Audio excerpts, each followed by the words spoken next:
Our call to worship today is by Susan Moon from her book, This is Getting Old, Zen Thoughts on Aging with Humor and Dignity.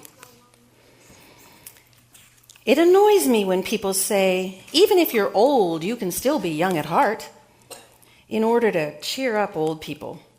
Hiding inside this well-meaning phrase is a deep cultural assumption that it's old is bad and young is good. Well, what's wrong with being old at heart, I would ask? Old at heart, doesn't it have a beautiful ring? Wouldn't you like to be loved by people whose hearts have practiced loving for a long time? Let us gather today with minds and hearts open to the miracle of life. Let us celebrate the wonder of biology, spirit, and destiny that brought us to this point in our lives. May we connect heart to heart this hour, honoring each other's inherent worth, dignity as we grow older together, one moment at a time. Life. These words are from Clinton Lee Scott from a collection of readings titled Sources of Our Faith. Let me keep the doors of my mind open for the possible knock of some vagrant truth. Let me swing wide the shuttered windows of my heart that perchance some winged messenger of love will light upon my sill.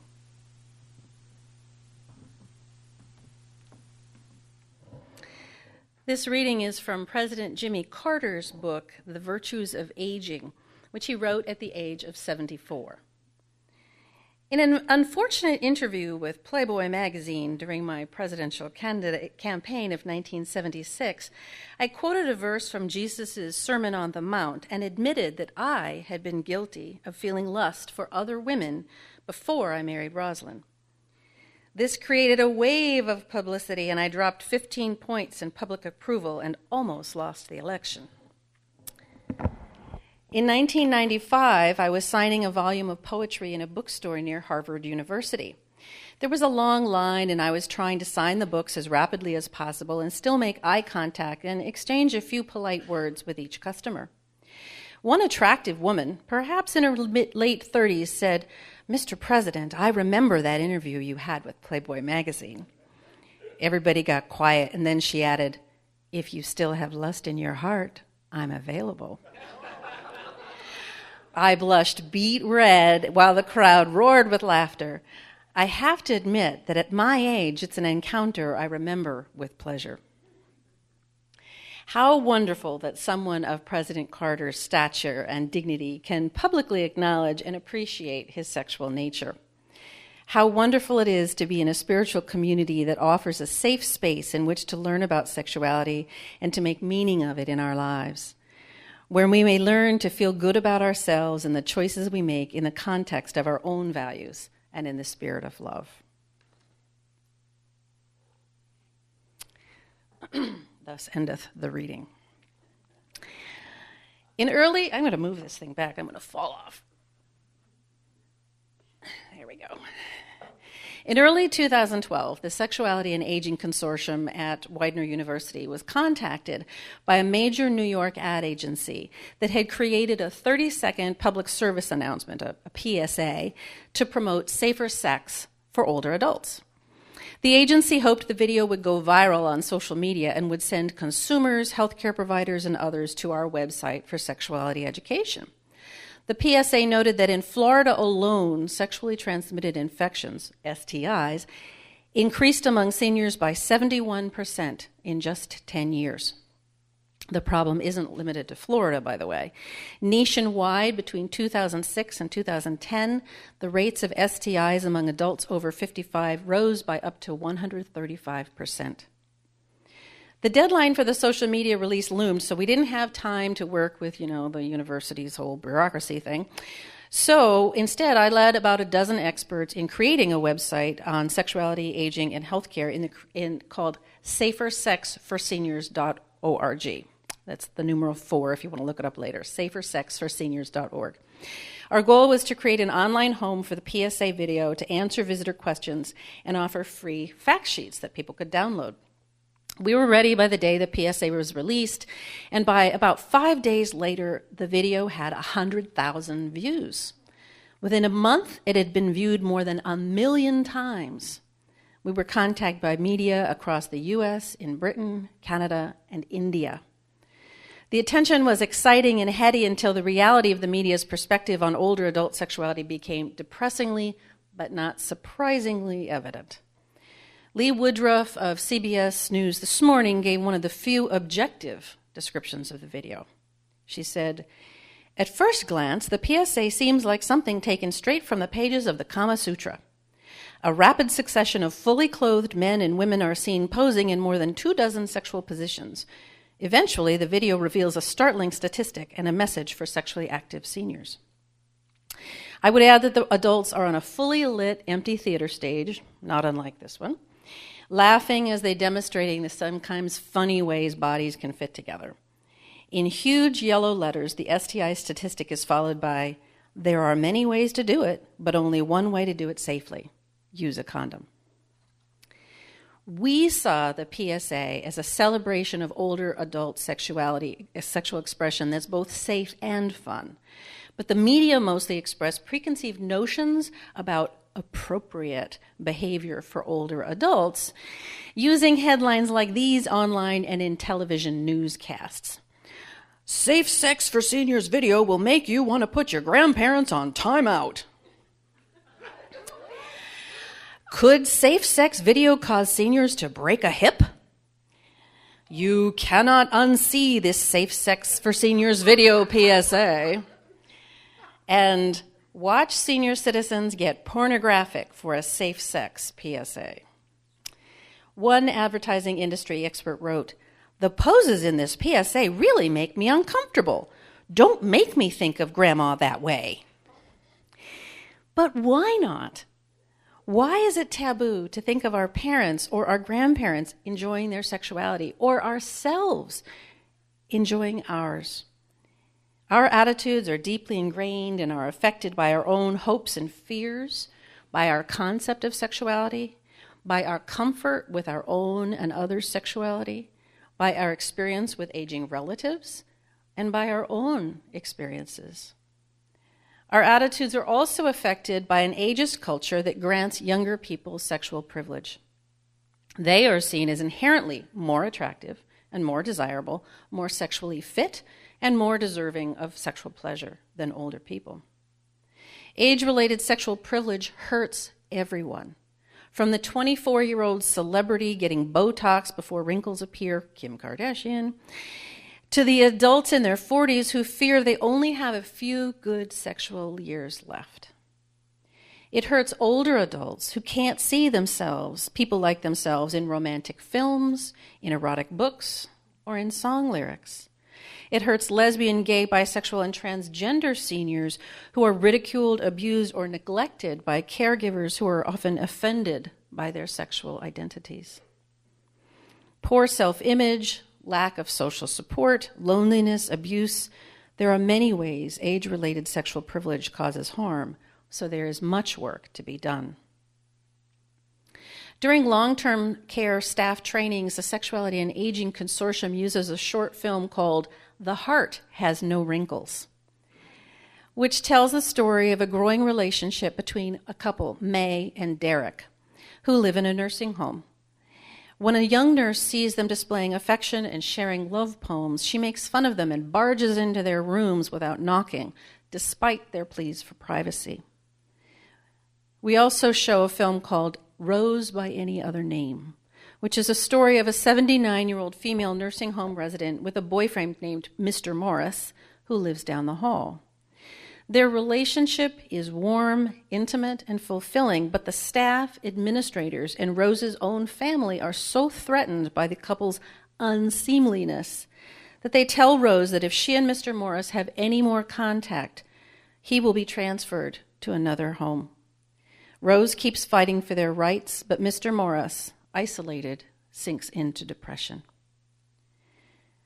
As noted by the narrator of "The Heart Has No Wrinkles," no matter how vibrant or beautiful they may have been once, the aged are often pitied, patronized, and desexualized. They are often left out of decisions that impact their lives, and those decisions may result in a loss of independence, privacy, social support, and sexual expression.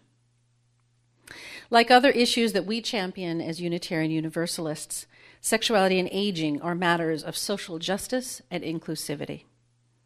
None of us is less deserving than another when it comes to inherent worth and dignity, and we must honor our commitment to justice, equity, and compassion in human relations for people of all ages.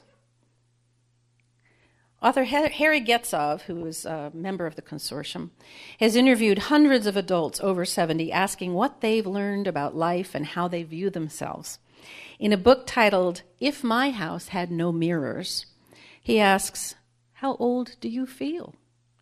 These seniors invariably said that they felt as vibrant as they did in their 30s, 40s, and 50s. And yet, look at the synonyms we have for old: ancient, out of date, broken down, impaired, enfeebled, obsolete, exhausted, wasted, inactive, dilapidated, creaky, fossil, decrepit, rickety, over the hill, senile, dried up, done. Older adults are not done simply by virtue of age. We have too much to contribute, to share, to experience, and to enjoy to be done. We have sexual identities, beliefs, values, memories, and feelings, and we may continue to enjoy sexual activity, solo or partnered, well into our 80s and 90s. And yet, older adult sexuality has largely been neglected due to lack of research and general cultural discomfort with the topic. The language we use reflects the discomfort some people feel with older adult sexuality. Now, several people have asked me after reading the title for this sermon, Jaguars, Sugar Daddies, and Lonely Hearts, Shattering the Myths of Sexuality and Aging, whether I meant cougars instead of jaguars. It's a good question because cougar is the more common term. In today's vernacular, pumas are financially secure women in their 30s seeking sexual partners in their 20s. Cougars are in their 40s seeking partners in their 20s. Jaguars are over 50, also seeking partners in their 20s. Sugar daddies are wealthy older men who support much younger sexual partners. A common assumption about sugar daddies and jaguars is that money adds to their attractiveness, because why else would a younger adult be interested in a much older partner? The idea that older people are sexually active makes many people uncomfortable. And the idea that these older people have younger partners, well, to some people, that's just downright odd. But consider our opening words by Susan Moon, who asked, "Wouldn't you like to be loved by people whose hearts have practiced loving for a long time?" Repeatedly, research finds older adults describe their romantic and sexual lives as richer and more satisfying than at any other time in their life. That doesn't mean that they're necessarily more sexually active, but rather that they're happier with who they are and with the level of sexual expression and intimacy that they now experience. It is important to change attitudes about sexuality and aging, and that won't happen until we reframe stereotypes and assumptions about older adult sexuality. In 1938, Harvard University began following 268 male undergraduates in what has become the longest-running longitudinal study of human development in history. Of course, it was men because only men went there initially. The goal of the study was to discern factors that contribute most strongly to human flourishing. From the start, the males in the study shied away from answering specific questions about sexual activity, so the researchers focused on emotional intimacy, warmth, and mutual attachment. Interestingly, the findings indicate that marriages bring more fulfillment after age 70 than at other times of life. 85-year-old Robert said the pleasures of his second marriage are, quote, really just being together, sharing each other's lives and our children's lives, snuggling on cold nights. 81-year-old Jim called his wife the essence of his life, describing their relationship as a loving partnership. She called them best friends sharing a physical relationship, even if the physical aspect isn't quite what it was when they were young. The main thing, she said, is that, quote, I adore him more now than I ever did. We laugh a lot. We laugh at ourselves. I don't know how we got here, but it's wonderful. These emotions run counter to the stereotype of older adults as lonely hearts, people stuck alone at home with no intimacy and only fading memories of past loves and physical desire. Yes, there are many, many lonely seniors. Some are missing longtime partners, and some never had the interest or opportunity to meet partners. Some seniors are alone because they feel the normal course of life is to lose interest in sexual expression in their later years, and that's a fine personal choice. Yet it can also be helpful to recognize that change is possible at any age if one wants to kindle or rekindle one's sexual spark. Many older adults have or are open to having rich, intimate friendships or romantic relationships, and many of those relationships would be possible if, many more of those relationships would be possible if, as a society, we were to abandon stereotypes about who deserves to love and be loved. We must also consider who we deem worthy of touch. As people age, their hunger for skin-on-skin contact often increases, yet opportunities to be touched become fewer and fewer as the years pass. Susan Moon wrote that as a single woman in her mid-60s, she may never lie spoon to spoon with another person again, enjoying what she calls the side effects of sex. She wrote, "You get to touch and be touched by another warm-blooded being. There are other ways to accomplish this. Getting a massage and going to the dentist are two of the most expensive. Grandchildren provide cuddling for free, but my granddaughter lives more than 1,000 miles away. There are also pets. But I miss intimacy, the most famous side effect of sex. I have close friends and family members with whom I share intimacy in the form of talk. We tell each other our deepest concerns, but this is still not the boundary-blurring intimacy of sex. It's not the well of clear water you fall into together when you and your lover look into each other's eyes from a few inches away.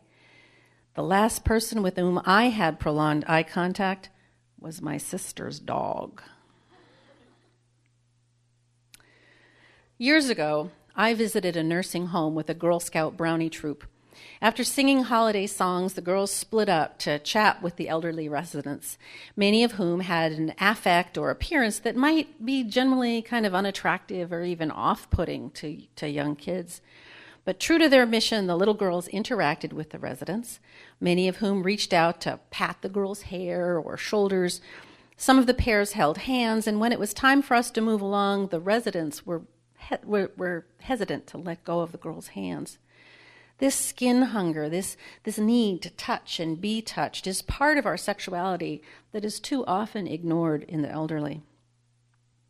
A Quaker continuing care community in Pennsylvania addresses this need for human contact with volunteers who travel around the units for less independent residents, carrying baskets of clean hand towels, antiseptic gel, and hand lotion.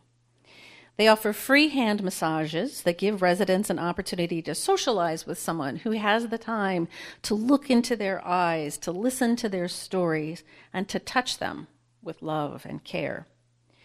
This simple yet meaningful practice of hand massage exemplifies the Quaker commitment to compassion and social justice, and these are values that we share as Unitarian Universalists. In the book Voices from the Margins, an Anthology of Meditations, Donald E. Robinson wrote, "Many people use the term social justice in self-serving ways. What they mean to social justice is just us. But social justice can only begin with the interaction between fortunate people and those who are disadvantaged. Social justice insists that people are not their circumstances, they are their possibilities. Social justice demands that all people are entitled to a fair chance at life and that every person has the right to life, liberty, and the pursuit of happiness." I interpret this to mean that when we fight for sexual reproductive rights for the young, we must also ensure access to health care for women entering menopause who face higher risks of breast and ovarian cancer. And we must help men adapt to age-related sexual changes and high rates of prostate cancer. It means that while we fight for same-sex marriage, we must also fight for affordable housing for lesbian, gay, bisexual, and transgender seniors who may not have had adult children to provide care and shelter for them. It means that we must work to eliminate the bias and discrimination faced by transgender adults who report higher rates of disability, general poor health, depression, anxiety, loneliness, and suicidal ideation. They therefore enter their later years with severe health concerns, and yet may find it a challenge to find healthcare providers who are able to provide care with knowledge of their special health needs. The social justice of age-related sexual privilege also means that when 50% of people in their 80s and 60% of people in their 90s have some sort of dementia, we advocate for their sexual rights and for the rights and concerns of their partners, combating the assumption that if our minds go, our sexuality does too. It means that we must challenge assumptions. You know those ads that imply that all men over 45 need pharmaceuticals, or that all women over 50 give up? Forget it. We can reframe sexual scripts that say sex is all about good plumbing and recognize that as people age, sexual joys can be found through creativity, intimacy, pleasure, and sensuality. We can also start putting an end to age-related sexual privilege by no longer using the word cute and old in the same sentence. Older adults holding hands, cuddling, or kissing aren't cute. They are mature adults expressing caring and intimacy and passion, and that should be honored, not infantilized. This social justice work also includes teaching children the real meaning of lifespan sexuality. A case in point. When UU congregations offer the Our Whole Lives Sexuality Education program, they typically also use Sexuality in Our Faith, which is a supplemental companion to it. And at the junior and senior high school level, it includes optional visuals that depict loving and respectful images of adults expressing their sexuality. It says a lot about our cultural attitudes that the only drawing to routinely generate a groan or a giggle, it shows an elderly couple up to their necks in flannel, cuddling. Wouldn't it be lovely if instead of discomfort, the same image were to generate a sense of anticipation for love that grows deeper over many years? Wouldn't it be lovely if instead of fearing the aging process and the loss of their sexuality, young people looked forward to the intimate possibilities awaiting them? Clarence Major captured this kind of mature love in a poem titled Aging Together. I watch myself aging in your eyes. My heart in my chest sits high on stilts and leans forward for the sunlight that comes down through my ribs at mid-morning. It is still a hopeful heart. My face still has two sides, and my hands each have a pocket to sleep in just like yours. You stand near an old stone doorway, shading your eyes from the sun. The church bells are ringing again. Each ding or dong has its own personality. Across the way, two women stand at a gate feeding pigs. The pigs grunt and grind, watching us. All night, the majestic church bells ring, setting a rhythm for our sleep as you sleep peacefully beside me and I beside you. In the morning, we climb all the way to the top of the hill for a panoramic view. We see our village below by the bay. The eagle with feet full of possibility of stars makes so much possible for us, but it is our own love for each other that makes the difference. We are growing older gracefully together. We've taken to aging like a dog to its collar. In order for everyone to see sexuality, intimacy, and aging in a positive way, we must stop seeing older adults as a class of people with fewer sexual interests and rights than younger adults. Simply put, we need to view sexuality and aging through the lens of our first Unitarian Universalist principle. As Reverend Victoria Weinstein wrote, To make our first principle into a spiritual practice requires us to honestly acknowledge that we have been programmed by our society to treasure and cherish certain kinds of people over others, and to see only a select few as bearing as much worth, value, and dignity as we ourselves have. The rest, we have been trained by many forces, we are to regard as other. We are either afraid of that other, or we feel superior to that other, or, almost as bad, we have learned to feel a kind of privileged pity or charity toward those others. And please, God, spare us from that latter most of all. There are people creating change. Social workers at the Hebrew Home for the Aged in the Bronx used a state grant to develop the first policy on residents' sexual rights. The policy outlines residents' rights to privacy, sexual expression, and intimate relationships, and it delineates staff and facility responsibility to hold those rights. They also instituted a comprehensive sexuality education program for staff and created a training video that was distributed to every long-term care facility in New York. They also have written in their paperwork that an understanding that adult children of the residents cannot usurp their parents' sexual rights, because very often it's the adult children who get in the way of the sexual expression of their parents. The Sexuality and Aging Consortium trains professionals, paraprofessionals, graduate students, and consumers in issues including sexuality and dementia, age-related changes in relationships and sexual function, sexual abuse of the elderly, and the rights of aging lesbians, gays, bisexuals, and transgender adults, among other issues. In 2009, Older, Wiser, Sexually Smarter became the first sexuality education curriculum directed to older adults. It was published by Planned Parenthood of Greater Northern New Jersey. I am writing the second curriculum, Our Whole Lives for Sexuality Education for Older Adults, to be published by the UUA. And we're hoping to field test it in the fall. So if you all are interested, you can let me know and you can field test it. So that's what's happening on the national front to educate and advocate for the sexuality and sexual rights of older adults. But what can you do on a personal level? Well, throughout your lifespan, maintain your health and fitness. This will give you the energy and endurance to enjoy an active older life in every sense of the word. Speak out against ageist jokes, comments, and depictions of older adult sexuality. Stop buying those Hallmark cards with saggy, baggy people. If your parents or you or yourself are considering long-term care options, inquire about their policies and staff training related to sexual expression and resident privacy. And recall the list of synonyms for old that I read earlier in this sermon. It was one-dimensional, focusing on harmful stereotypes and negative assumptions. In the spirit of our first principle, I offer another set of synonyms and encourage you to gain strength from them as you advance in your own years and become mature, seasoned, experienced, stately, honorable, versed, established, veteran, classic, skilled, solid, practiced, venerable, well-traveled, original, vintage, legendary, wise, wanted, sensual, sexual, loved, and beloved. May it be so.